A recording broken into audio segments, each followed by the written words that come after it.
VERU stock analysis. This is for tomorrow, Wednesday and onwards. Am I buying or am I not? Watch this 1 minute video till the end, find out.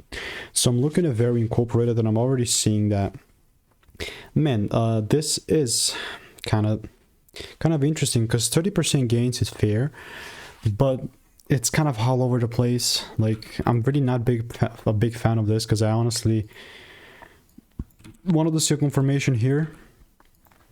All that happened was, yeah, we're having the first break, but what's going to be the case here is that, okay, let's move this in here. We've got that clearage, but only if the price does this am I going to take things up, right? Other than that, everything else would just rather be noise, and randomly buying is just not going to be the way that I'll do this.